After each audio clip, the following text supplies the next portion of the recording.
Bonjour à toutes, bonjour à tous et bienvenue dans cette nouvelle causerie des meneurs. On va passer 1 heure ensemble pour parler d'un sujet aussi stratégique qu'urgent. Est-ce que Paris 2024 peut vraiment changer la donne pour les entreprises françaises du sport? Certains en doutaient, pourtant on a montré pendant les JO qu'on savait faire tech, infrastructure, service, coordination. Ce qu'on n'a pas encore prouvé, c'est si on peut transformer l'essai. La vraie question, c'est donc pas est-ce qu'on a brillé à Paris, mais bien est-ce qu'on peut exister ailleurs sur la durée. Aujourd'hui, on parle donc opportunités concrètes, marché prioritaire, freins et leviers, stratégie de visibilité et dynamique collective. Autour de la table, 3 profils, 3 terrains d'action. J'ai le plaisir de recevoir Marie-Cécile Tardieu. Bonjour Marie-Cécile. Vous êtes directrice générale déléguée chez Business France. Vous aidez les entreprises à exporter, mais vous travaillez aussi sur l'attractivité de la France, avec notamment Choose France, dont on a pu entendre parler. Grégory Six est également avec nous. Bonjour Grégory. Bonjour. Vous êtes Head of Sport and Events Live chez Orange, responsable sport et live event chez Orange. Votre métier, c'est de fournir des solutions à tous les produits sport et de l'événementiel. Vous avez notamment travaillé au contrôle d'accès des JO, les accréditations sur les chantiers. Bertrand Picard est également avec nous. Bonjour Bertrand. Bonjour Thomas. Vous êtes le CEO de Natural Grass, pardon, vous êtes leader en Europe de la construction et de la maintenance des pelouses à haut niveau. Vous avez breveté une techno, les pelouses hybrides. On pourra découvrir le champ des possibles sur le terrain international cette fois-ci. On va éviter les monologues, hein, on n'est pas dans une table ronde, mais dans une discussion. Vous pouvez vous interrompre, réagir, compléter, voire même contredire. On va commencer tout simplement par une question que je vous poserai à chacun. Est-ce que les JO ont changé la donne pour vous? Quels sont les apprentissages respectifs de cette ère JO Paris 2024? Je commence allez, avec vous, Marie-Cécile. Les JO ont été une expérience réussie, comme vous l'avez très bien dit, et ont ouvert la France sur le monde. Les entreprises françaises ont à la fois montré leur capacité à délivrer dans les temps, et aussi on a, pendant les JO, démontré de très grandes innovations technologiques. Ça a commencé avec le village olympique, tout ce que la Solidéo a pu mettre en place en termes de protection de l'environnement, de tout ce qui est développement durable dans les matériaux, dans la gestion de l'eau. Donc déjà, on a, avec le concept de géo durable, soutenable, on a passé un message sur la capacité de la France à organiser des événements qui puissent permettre d'avoir une vision soutenable de l'activité économique. Ensuite, technologiquement, on a présenté les meilleures innovations, à la fois par des JO qui ont été extrêmement inclus dans la ville, très accessible. Et on a pu aussi montrer que le collectif France peut fonctionner. Donc je pense que les JO nous ont donné vis-à-vis du monde et pour les entreprises françaises une carte à jouer. Donc effectivement, l'enjeu aujourd'hui, c'est de voir comment d'autres grands événements sportifs ou d'autres grands événements, parce que vous avez bien sûr aussi des expositions universelles ou des grandes séquences qui vont pouvoir se tenir à l'international, qui pourraient faire appel en fait, aux entreprises et aux technologies qu'on a montrées pendant les JO. Donc oui, ça a été une vitrine pour la France, ça a été une vitrine pour les entreprises françaises, pour l'organisation des événements, et nous devons aujourd'hui collectivement voir comment capitaliser là-dessus.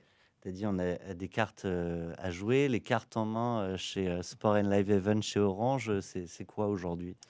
Nous, on a eu la chance de participer, à cette grande fête, en prenant en termes de responsabilité, tout le contrôle accès, des billets spectateurs et hospitalité et puis aussi, la gestion des accréditations pour les chantiers, liés, aux JO. Donc pour nous, c'était un vrai défi, comme pour tous les autres, notamment d'un passage à l'échelle parce que, on est déjà expert de ces métiers-là.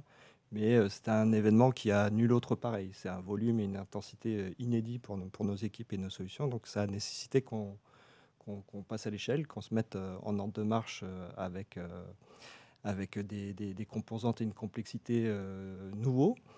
Et c'est avant tout ça l'héritage qu'on cherche à mettre en avant, donc c'est-à-dire, pas du tout, mais on en reparlera, essayer de vendre un souvenir merveilleux, mais plutôt, des savoir-faire et des solutions qui ont été augmentées, grâce à un événement majeur. Même question pour toi, Bertrand. Alors, tu n'as pas réinventé la techno, Non. elle existait. Comment tu as vécu ces jeux? Qu'est-ce que tu as appris? C'est quoi le bilan? Et ce qu'il y a à en tirer pour demain?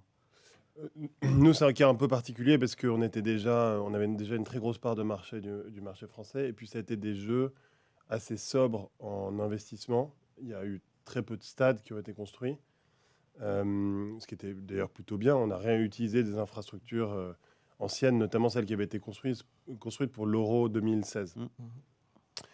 Donc nous, on équipait déjà ces stades, et pendant les Jeux, finalement, il y a eu une vitrine de nos pelouses à la télé qui ont été un peu l'écrin des matchs de rugby à 7, de foot.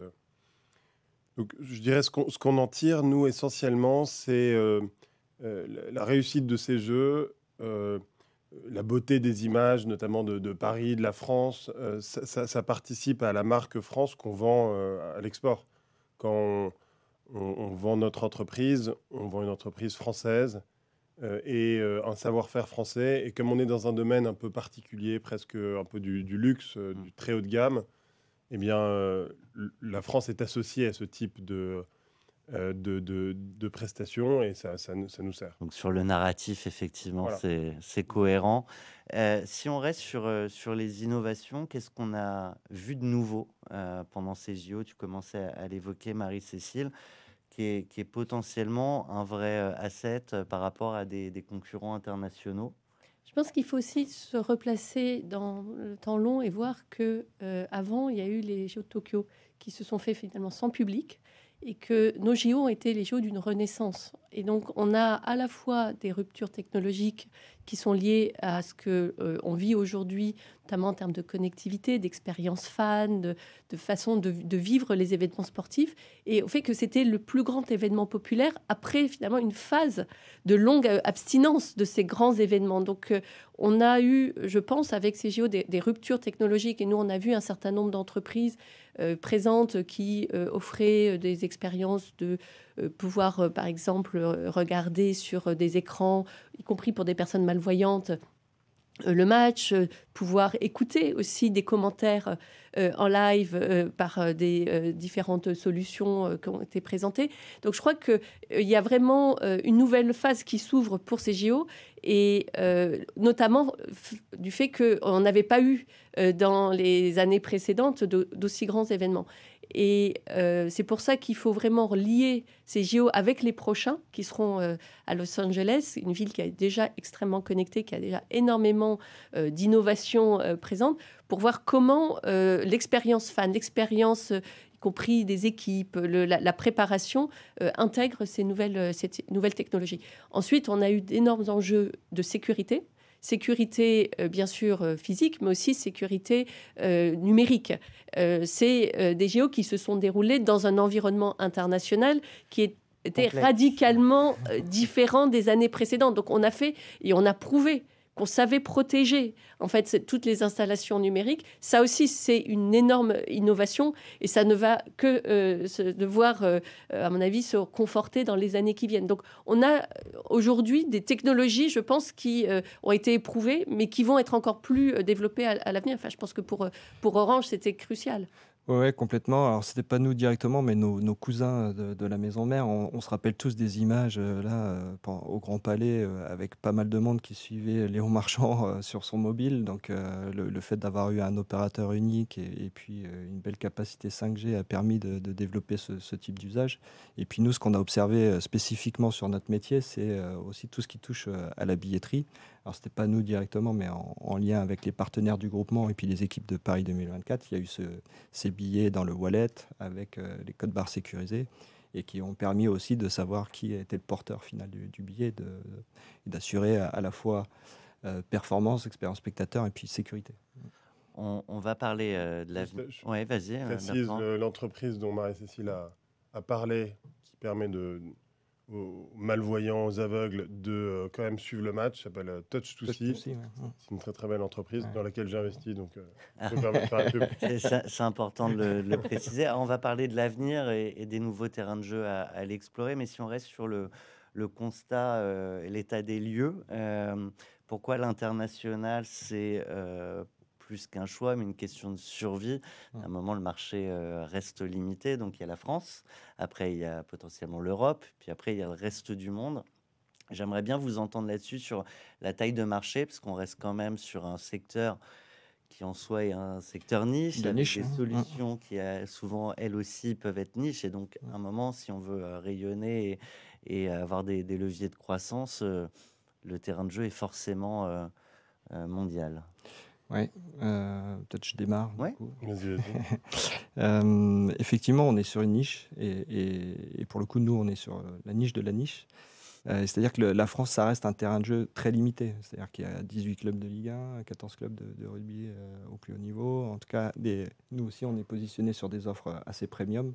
Et c'est vrai que le nombre de clients potentiels sur notre marché, il reste limité. Donc, Donc, même si vous les avez tous, pour faire ouais, simple, on a un ça ne certain leadership suffira pas. marché, Ouais. mais effectivement, c'est un peu le concept de la vache à lait. C'est-à-dire qu'à force d'avoir gagné les plus belles références, mais aussi des plus modestes et qu'on adore tout autant, le marché, la vache à lait se tarit. Voilà, c'est pas très joli, mais c'est factuel. Et la problématique qu'on peut avoir, mais qui est pas spécifique à notre marché du sport, c'est que l'Europe n'est pas non plus un terrain de jeu évident. Il n'y a pas d'homogénéité Ouais. dans les pratiques, c'est-à-dire qu'à part une monnaie unique qui nous réunit, on fait face à des réglementations différentes, des façons de faire différentes, des cultures différentes, des langues différentes. Et on n'a pas ce levier immédiat.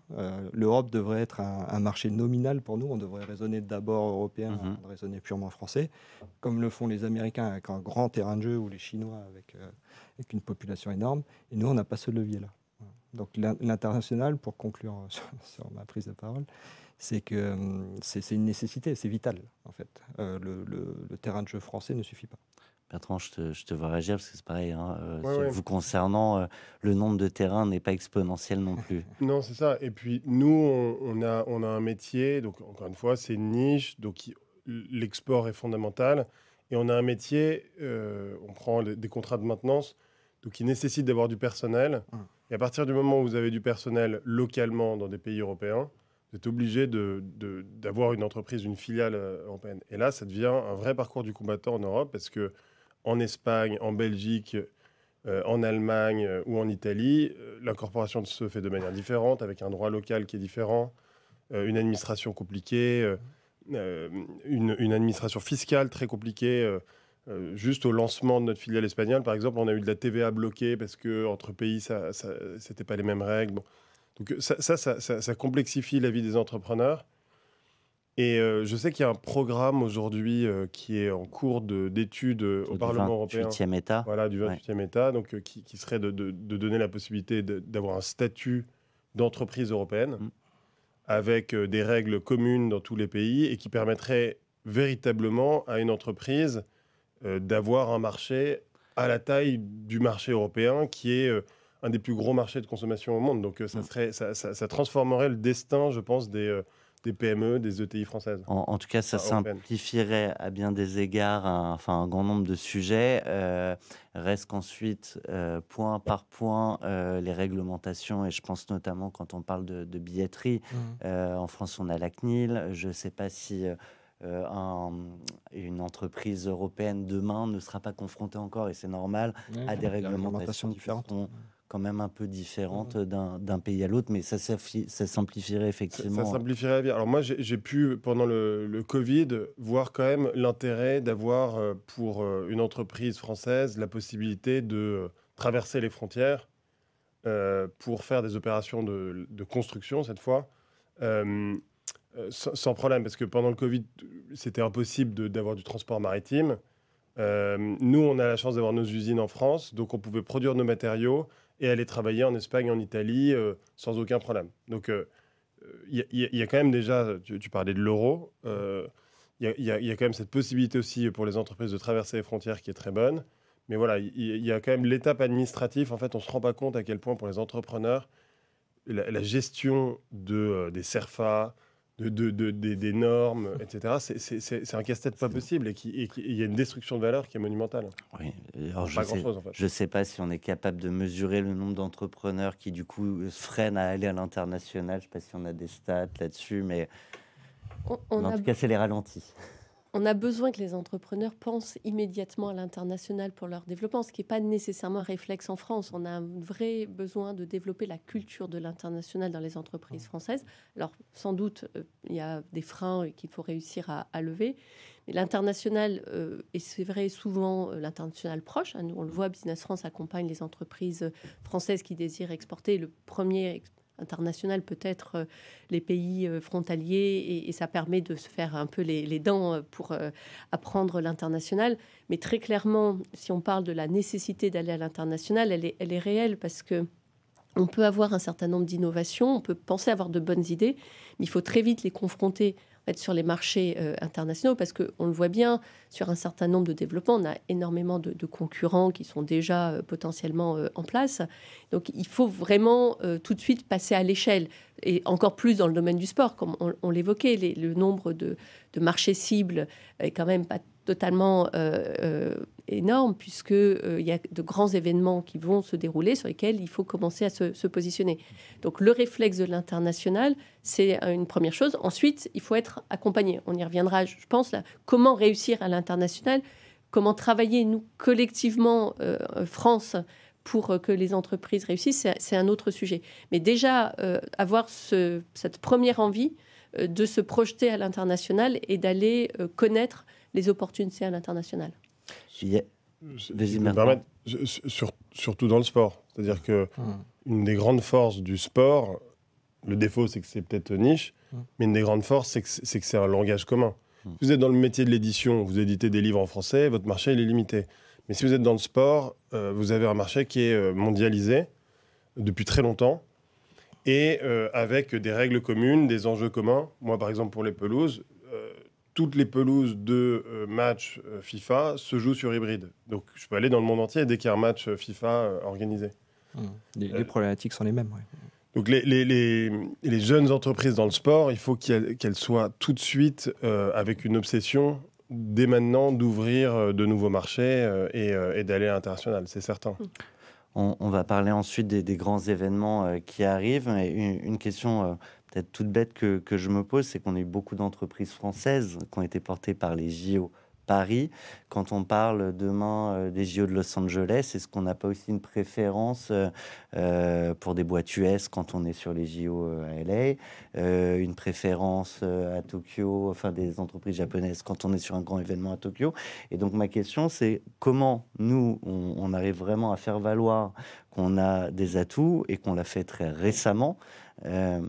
Je ne me projette pas sur la notion de préférence des entreprises. Oui, les événements sportifs ont chacun leurs propres normes, leur propre calendrier pour pouvoir lancer les appels d'offres. Vous avez des clauses qui sont spécifiques au pays. On sait déjà sur Los Angeles qu'il y a notamment des clauses à la fois de contenu local et aussi des spécificités qui sont liées à la façon dont les États américains peuvent concevoir la responsabilité sociale et environnementale des entreprises, notamment la diversité au sein des entreprises. Donc on sait déjà que ces clauses de diversité qui vont être incluses dans les appels d'offres doivent être prises en considération. C'est pour ça qu'il faut très rapidement s'informer sur les conditions d'exécution des contrats. Il faut aller à la recherche d'informations et peut-être ou nouer des partenariats avec des acteurs locaux ou s'implanter provisoirement pour pouvoir servir ces marchés. Donc il y a un travail de compréhension des marchés. Avoir réussi les JO en France ne veut pas dire qu'on peut arriver chevalier blanc et expliquer la vie à des futurs devient les seuls experts d'ordre parce Jeux Olympiques. que serait arrogant. Ils auront à la fois leurs propres attentes. Il y a une nécessité aussi de tenir compte du contexte local. Vous ne faites pas la même chose à Paris et à Los Angeles. On sera dans 4 ans. Qui peut prévoir l'évolution technologique dans 4 ans? Donc il y a très certainement des atouts qu'auront les acteurs locaux. Mais, comme je le disais, on a une carte à jouer parce qu'avoir des références et avoir pu montrer qu'on sait gérer ou qu'on a pu relever les défis du passage à l'échelle, comme l'a dit Grégory tout à l'heure, c'est quand même une preuve.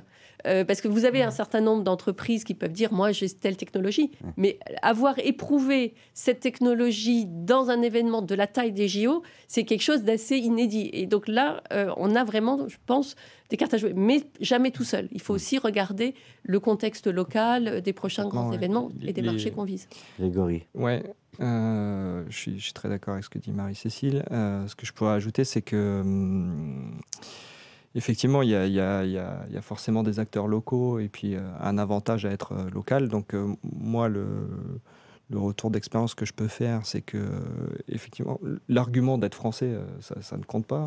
C'est pas un argument en soi.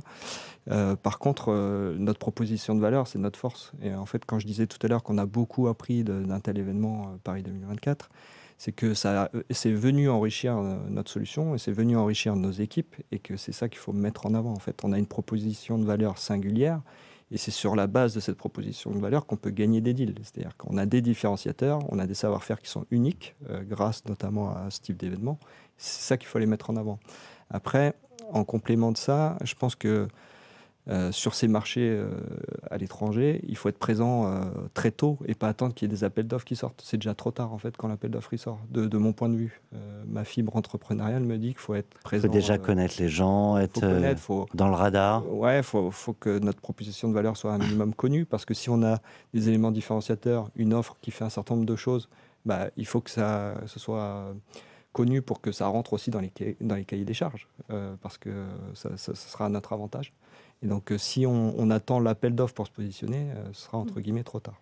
Ouais, peut-être un point en complément, c'est ce qui est intéressant aussi, c'est d'essayer de mettre en relation les donneurs d'ordre, puisque l'entreprise est venue avec une solution, mais elle a été utilisée en fait par un COJO, par une municipalité, et c'est souvent très puissant de pouvoir expliquer comment, depuis le territoire, depuis la ville, on perçoit cette technologie et quels en sont les bénéfices et comment appréhender. Donc il y a un travail public-privé à construire avec les futures villes qui accueilleront des grands événements, avec les futurs donneurs d'ordre. Le travail du COJO n'est pas fini, maintenant il faut aller faire les VRP. Totalement, voilà. Il faut qu'ils nous aident à expliquer aussi comment ils ont utilisé les technologies pour aider aussi ceux qui vont avoir à gérer ces grands événements. Et on le voit avec la ville de Los Angeles, qui est venue pendant les JO, qui a énormément d'enjeux, qui sont surtout des enjeux de mobilité, qui sont des enjeux aujourd'hui d'avoir une ville qui est très...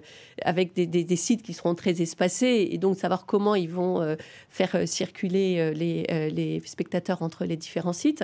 Donc on voit que ce retour d'expérience, il est à la fois avec les entreprises, mais aussi avec les territoires. Et c'est aussi pour cela qu'il faut qu'on se projette sur Alpes 2030, sur les prochains JO, pour que les différentes municipalités, les acteurs territoriaux, puissent dialoguer avec les entreprises qui leur apporteront des solutions et qu'il faut qu'on bâtisse ensemble, en fait, les prochains grands événements sportifs. Quand on a préparé cette émission, j'ai une découverte parce que ça me paraissait évident qu'une entreprise qui avait bossé pour les JO pouvait faire valoir cet état de fait à travers le monde. Et en fait, aujourd'hui, on ne peut pas encore, en tout cas, communiquer sur sa participation en tant que prestataire des JO. Non, on ne peut pas utiliser le logo des Jeux Olympiques. Ça, c'est très durement surveillé et vous êtes sûr de... Tu me disais, si je publie le logo, je prends une lettre d'avocat. Ouais, assez rapidement. Ouais. T'as essayé? J'ai pas essayé. Des amis l'ont essayé. Non, c'est vraiment très, très strictement surveillé. Maintenant, on peut évidemment en parler par oral. C'est une belle référence de pouvoir dire que vous avez fait les JO. Moi, je reviens juste sur ta question précédente, parce que je me mettais à la place des entrepreneurs. Qu'est-ce qu'ils peuvent en tirer concrètement de l'expérience qu'on leur apporte aujourd'hui? Moi, je pense qu'il y a deux types. Ça dépend vraiment de l'entreprise et de son offre de services ou de produits. Il y a un type d'entreprise qui ont des offres très, très spécifiques sur des marchés ultra niches. Par exemple, je pense à une entreprise comme Cryo Control, par exemple. Je ne sais pas si vous voyez qui c'est. Tu peux repitcher en une phrase. Eux, ils font les bains froids des athlètes dans ce genre de grand événement. Ils sont capables de faire très rapidement des bains froids, un très bon coup. Bon. ils n'ont pas tellement d'équivalent. C'est ultra niche comme métier, évidemment. Et eux, ils vont être capables d'aller se positionner sur l'appel d'offres bain froid et de battre tout le monde sur le prix et la qualité. Le rapport qualité-prix sera excellent. Il n'y a pas de Il n'y sujet. a pas Ouais. vraiment de concurrents. Bon. Et donc lui, dès maintenant, il est en ce moment en train de faire le tour aux États-Unis des décideurs, voir comment l'appel d'offres va être écrit, essayer de faire en sorte de pouvoir être dedans et probablement il le gagnera.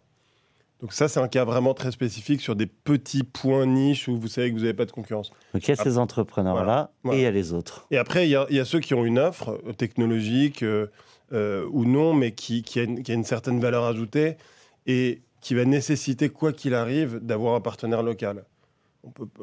On a du mal à imaginer que l'Amérique de Trump va ouvrir ses portes aux entreprises internationales. Et c'est normal, de la même manière que la France a essayé de favoriser les entreprises françaises et qu'à Londres, ils avaient été encore meilleurs, je crois, parce que le taux d'entreprises anglaises qui avaient travaillé pour les JO de Londres était colossal.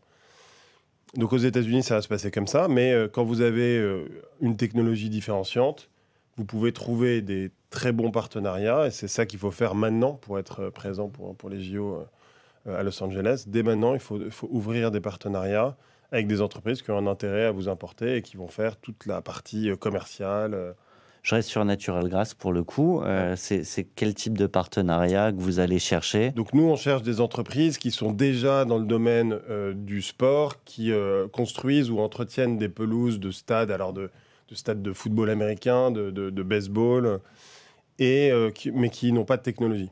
Qui n'ont pas notamment de pelouse hybride, parce que c'est pas encore très développé aux États-Unis. C'est pas encore une obligation là-bas. Pas encore une obligation. Ça va arriver avec la Coupe du Monde de foot.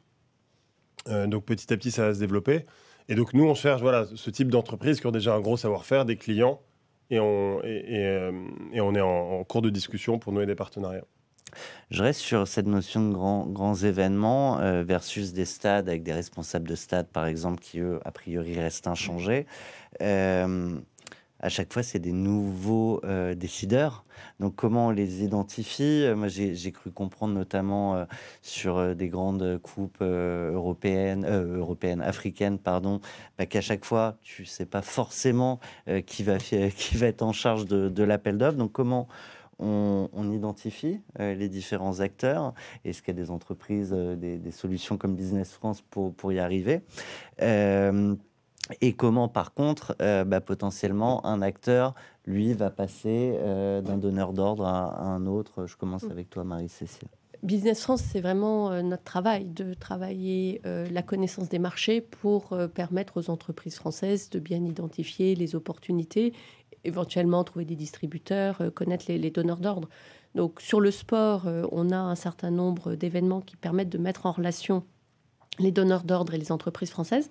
Le prochain, ce sera le 18 juin. On a les rencontres internationales des grands événements sportifs et on fait venir un certain nombre de donneurs d'ordre marocains, Arabie Saoudite notamment, américains, pour parler de leurs prochains grands événements. Et qui enchaînera directement avec Sport Définition. Totalement connecté avec Sport Définition. C'est pour ça qu'on s'est collé pour faire 2 jours dédiés au sport et à l'international, Business France et BPI. Donc oui, c'est notre travail d'identifier les décideurs, de faire des séquences d'informations pour les entreprises. On fait des webinaires de présentation des marchés, que ce soit le marché africain, Arabie Saoudite, sur les marchés sur lesquels il y aura de grands événements. Et ensuite, il faut amener les entreprises sur ces marchés. Donc, on a des missions qui sont des missions French Sport Days de façon régulière sur les marchés les plus prometteurs. Donc, très clairement, on a besoin d'amener les entreprises le plus tôt possible et dans la durée. Il ne faut pas croire que c'est un moment de l'événement et en une seule fois qu'on pourra décrocher le marché. Donc, il y a vraiment une connaissance des acteurs et un travail de relations de long terme qu'il faut faire. Je reste, pardon, et je te laisserai rebondir, mais les JO à LA, c'est quelque chose qui se travaille dans les relations déjà à Paris. Oui, alors on les a travaillés en amont, c'est-à-dire qu'on avait reçu, moi j'avais reçu la maire de Los Angeles, on avait reçu Los Angeles Hotel Association, un certain nombre d'acteurs, notamment du métro de Los Angeles, avant les JO, on les a reçus pendant les JO. Moi je suis allée en novembre à Los Angeles à l'occasion d'un salon sur les mobilités pour continuer à porter l'offre d'entreprises françaises dans ce domaine-là. Parce qu'on me dit entreprise du sport, mais il faut bien voir que les grands événements et les événements sportifs, ça inclut bien plus large que le sport stricto sensu. Tout ce qui est infrastructure, tout ce qui est entertainment, tout ce qui est sécurité doit être inclus en fait dans l'offre France. Et pour revenir aux entreprises qui ont servi pendant les JO, c'est vrai qu'elles ont été obligées de travailler sous marque blanche. Donc on a aujourd'hui envie, nous, de projeter ces entreprises à l'international. Elles peuvent toutes se rapprocher de Business France pour qu'on puisse faire avec elles un diagnostic de ce qu'elles peuvent viser comme marché, comme contrat, et comment on peut les amener, tout en respectant effectivement les règles en termes de communication extérieure. Mais la communication extérieure n'empêche pas d'être en interne ou dans les approches des donneurs d'ordre portées par le fait qu'on a cette expérience JO. J'imagine que les diagnostics sont effectivement très spécifiques à chaque entreprise, mais on va essayer dans quelques instants là, de partager quand même les grandes opportunités de marché vers lesquelles on pourrait se tourner. Grégory, je reste avec toi sur la manière dont vous avez utilisé les JO là, pour commencer à rayonner un peu partout, et notamment sur les grands événements internationaux qui viennent sur les prochaines années. Un des ROI d'avoir fait les JO de Paris, c'est qu'il y a énormément d'équipes, du COJO, de prestataires, etc., des centaines de personnes qui ont utilisé nos solutions tout l'été dernier, et qui sont maintenant partis vers de nouvelles aventures partout dans le monde, chez des organisateurs d'événements, dans des agences, dans des clubs, dans des stades, etc. Donc c'est devenu tous, comme ça s'est très bien passé, des ambassadeurs et des prescripteurs. Donc ça c'est le premier retour, et ça permet aussi d'identifier assez vite des contacts chez différentes organisations dans différents pays.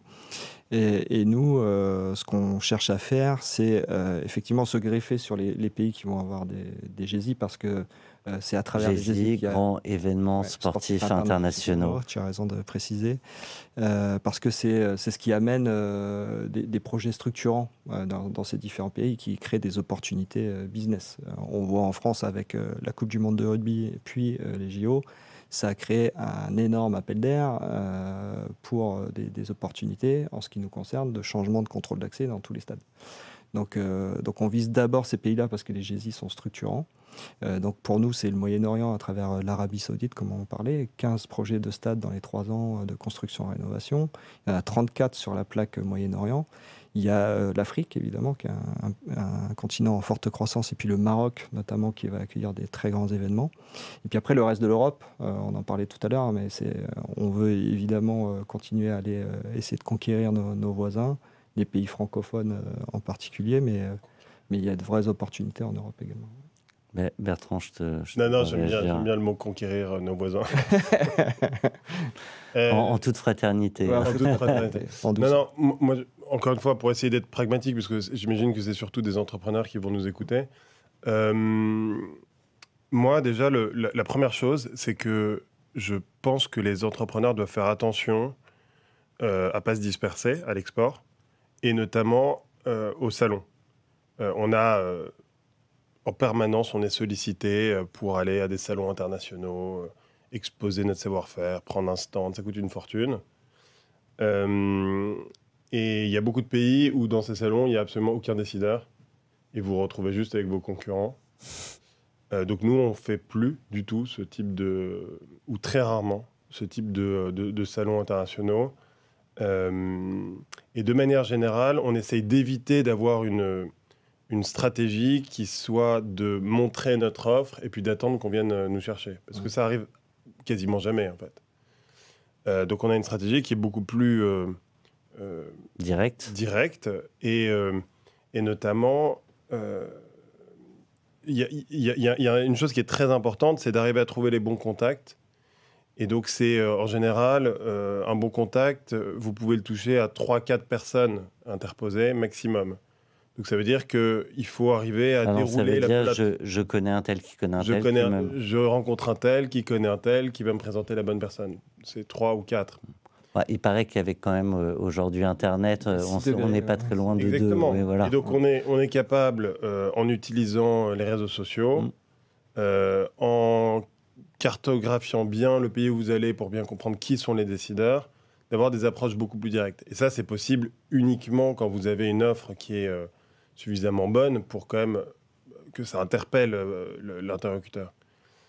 Donc moi, je recommande plutôt d'être malin et finalement de ne pas dépenser trop d'argent à l'export sur une espèce de démonstration. Visibilité seule, ouais. Et par contre, d'utiliser l'argent à aller rencontrer des gens.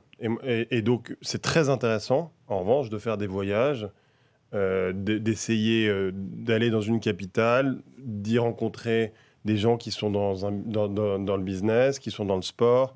Moi, je pense que beaucoup d'entrepreneurs sont dans une petite bulle. Ils ont leur entreprise, leurs produits. Les petits salons, on les déplace à droite à gauche et ils oublient que avant tout le business c'est des gens, c'est des rencontres, c'est des gens et des décideurs, des discussions, c'est des coups de chance qu'il faut saisir.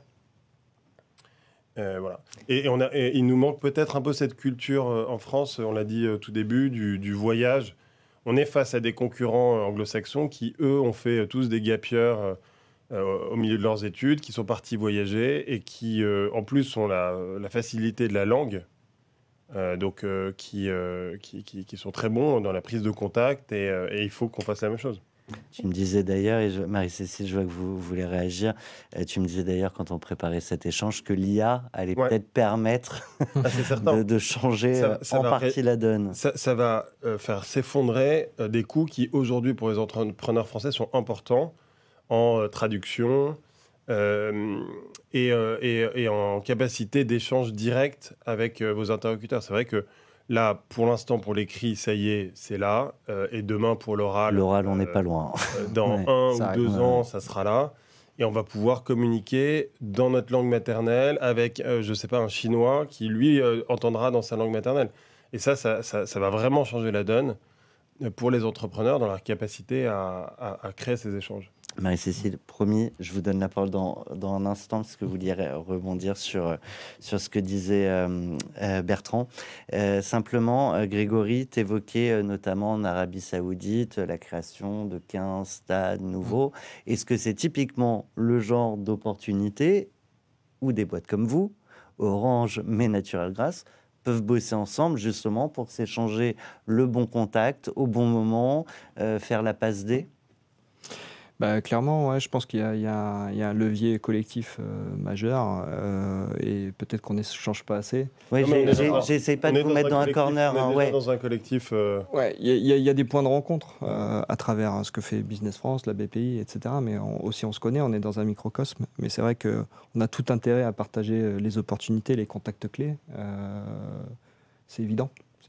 Notamment parce qu'on n'est pas concurrents en plus. Oui, complètement, mais on le fait assez. Avec d'autres entreprises, c'est vrai que j'étais content de rencontrer Grégory dans le cadre de cette émission et de voir qu'il fait de l'intrapreneuriat, puisque en fait, il est sur une niche dans le géant qui est Orange. Et donc, on aurait peut-être moins naturellement pensé à aller vers lui. Maintenant, on est dans un collectif qui s'appelle le GIE, donc Groupement d'intérêt économique sport France Expertise, c'est ça le nom exact, hein. Ouais, et où on travaille déjà à plusieurs. Donc, par exemple, moi, j'ai fait pour la Coupe du Monde de rugby au Japon, j'ai travaillé avec GL Events et on a fait un stade en commun. Donc, eux, ils ont fait les tribunes, nous, la pelouse. Je travaille avec une entreprise qui s'appelle Metalu, qui fait les poteaux autour des stades, les buts, etc. Et donc, Metalu, on travaille déjà ensemble au Maroc, en Algérie, enfin, dans énormément de pays. Donc, il y a quand même... Les Français savent jouer collectif quand il faut. Marie-Cécile, pardon. Oui, je voulais continuer sur les conseils pragmatiques donnés par Bertrand. D'abord, se faire connaître. Business France a mis en place une marketplace sport qui est gratuite, qui permet aux entreprises de présenter leurs produits et de présenter aussi leur site internet et de pouvoir entrer. C'est une marketplace B2B, c'est pas du tout du B2C. Et c'est déjà le premier pas pour aller à l'international, réussir à se faire connaître, ce qui implique de bien penser son offre vis-à-vis de l'international, parce que beaucoup d'entreprises ne sont pas prêtes encore pour aller à l'international, parce qu'elles n'ont pas pensé comment présenter leurs produits. Parce qu'on ne présente pas de la même manière. Il faut déjà avoir des plaquettes en anglais, il faut une plaquette adapter, multilingue, mais c'est tout basique. Mais malheureusement, quelquefois, c'est ce qui n'est pas encore développé. Et sur l'approche très pragmatique, c'est vrai que le collectif est essentiel. Nous, on monte des délégations, des French Sport Days, comme je l'évoquais, et on voit qu'il y a des interactions, en fait, rien qu'au sein d'une délégation. Et on a monté pendant les JO 39 séquences qui s'appelaient France Terre de Champions, où on a emmené des entreprises au contact des maisons olympiques pour se présenter. Et il y a eu une dynamique, en fait, d'entreprises françaises entre elles. Ouais. Donc ce collectif, effectivement, Sport Expertise est excellent parce qu'il permet de décrypter, de porter à l'international les membres du GIE. On va encore plus loin, puisque dans certains pays, on a des clubs sport. On va bientôt lancer celui de l'Arabie Saoudite pour que les entreprises, entre elles, puissent se faire la courte échelle. Parce que là, il y a vraiment, effectivement, le besoin de permettre à une entreprise d'un secteur lambda d'entrer en contact grâce à celui qui a pu avoir le contact lui-même, notamment avec le soutien de l'ambassade, de Business France localement, des services de l'État. Donc, c'est essentiel d'aller en collectif parce que la connaissance des donneurs d'ordre est essentielle. Il ne faut pas se disperser effectivement géographiquement. On voit bien aujourd'hui qu'il y a un certain nombre de marchés phares sur lesquels il faut absolument être. Attends, on les liste rapidement.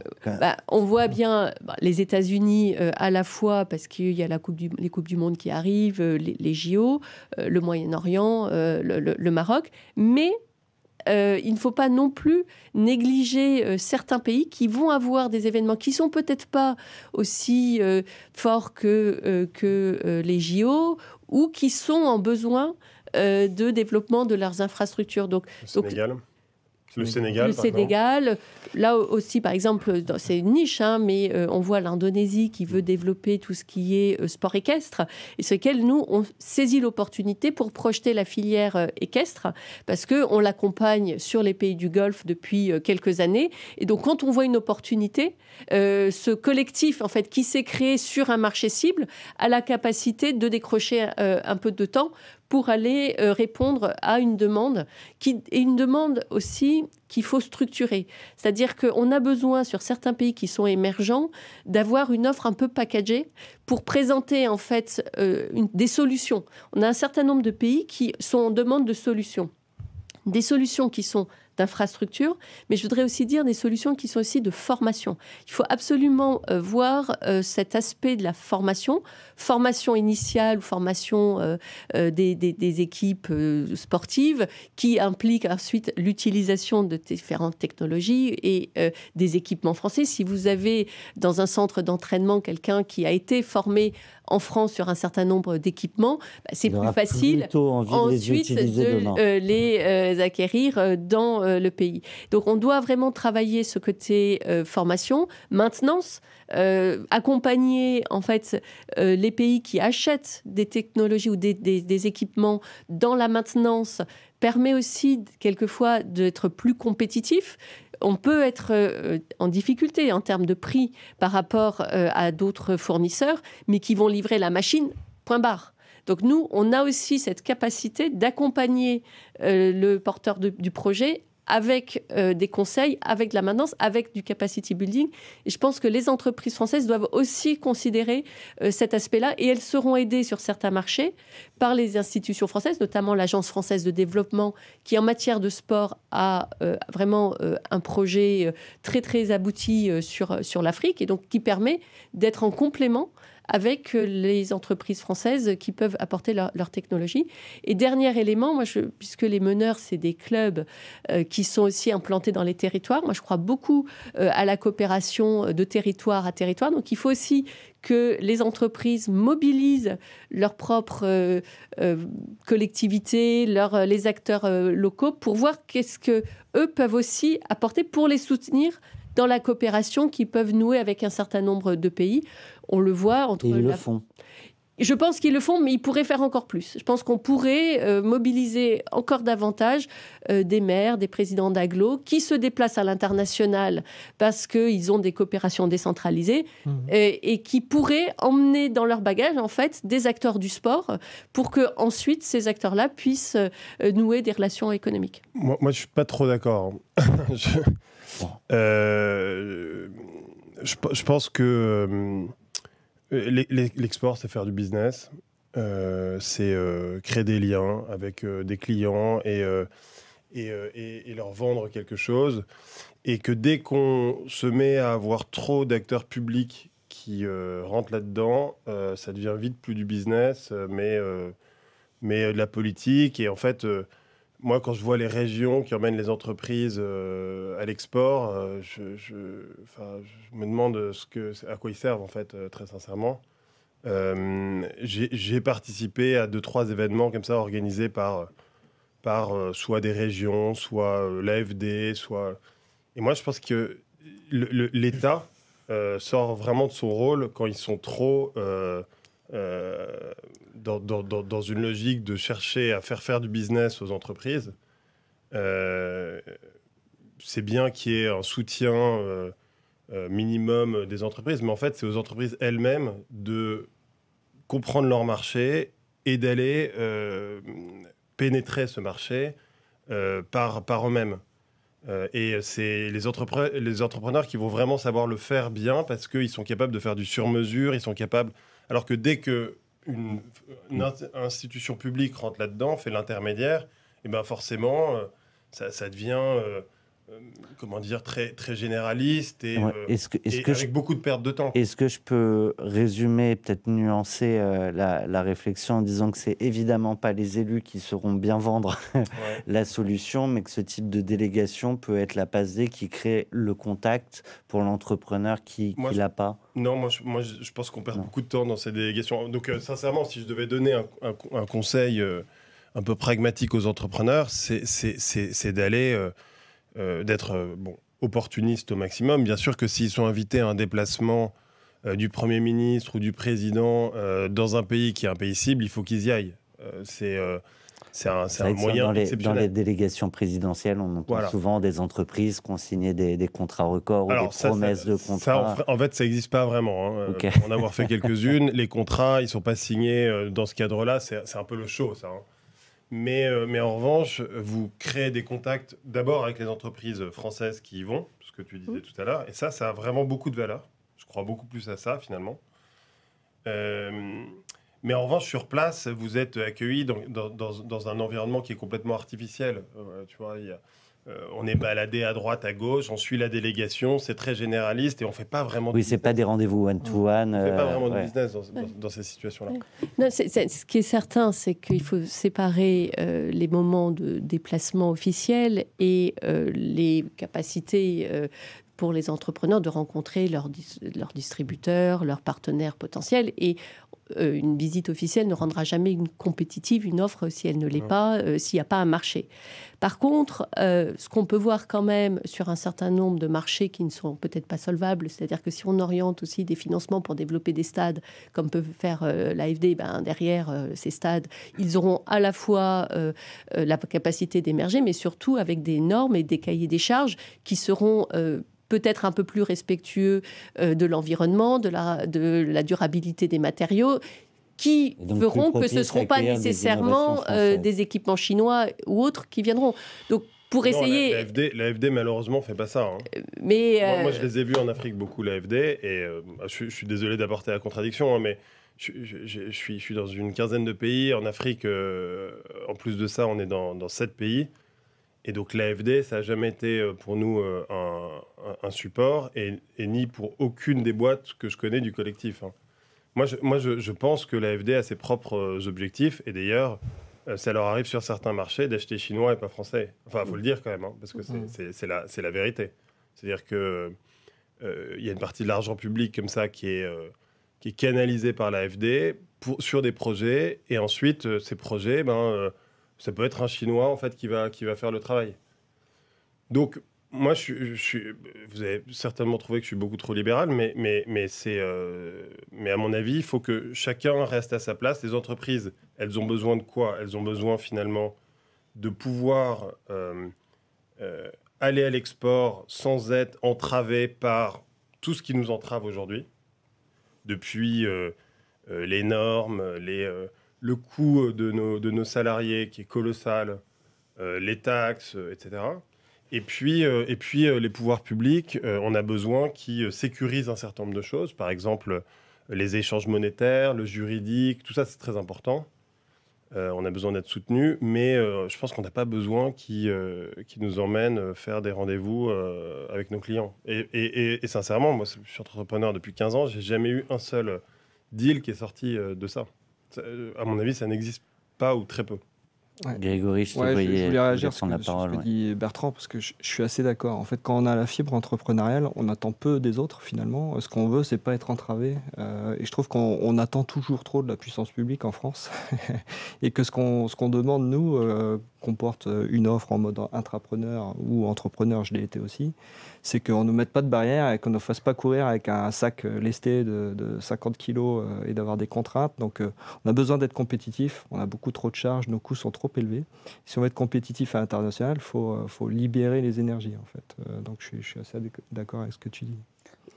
Marie-Cécile, Je comprends les contraintes qui sont sur celles des entreprises françaises, parce que nous, on le voit, et dans la compétition internationale, c'est vrai que quelquefois, il faut réussir à compenser par de la compétitivité hors coût par rapport à... On ne joue pas avec les mêmes règles. Voilà, on ne joue pas. Mais je dirais que dans l'environnement international actuel, et si on veut que les entreprises se projettent dans les 4 ou 5 années qui viennent, c'est dans les conditions aujourd'hui de compétitivité française qu'il faut le faire.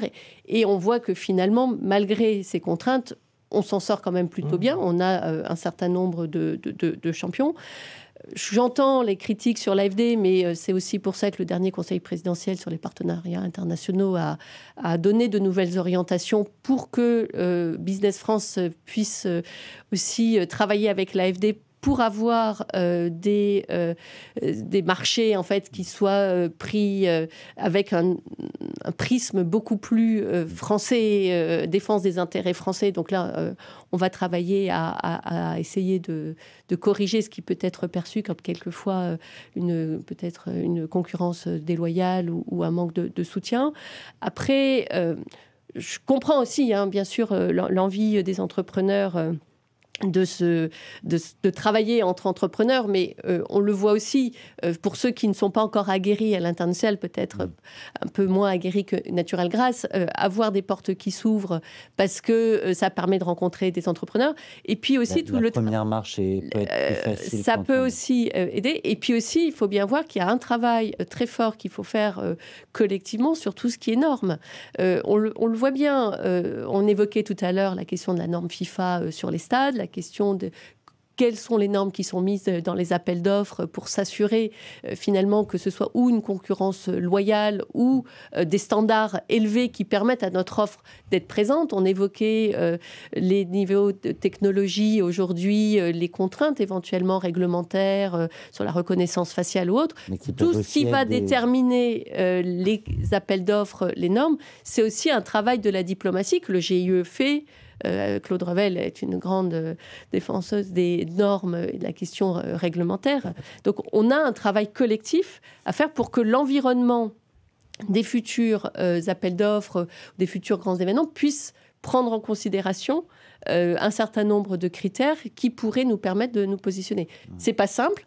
On a été aussi très challengé sur le côté environnemental. Dans quelle mesure faut-il pousser la sobriété, la durabilité versus l'efficacité. Donc, on a vu pendant nos propres JO des questions qui sont posées en fait sur ces questions de normes ou d'ambition environnementale.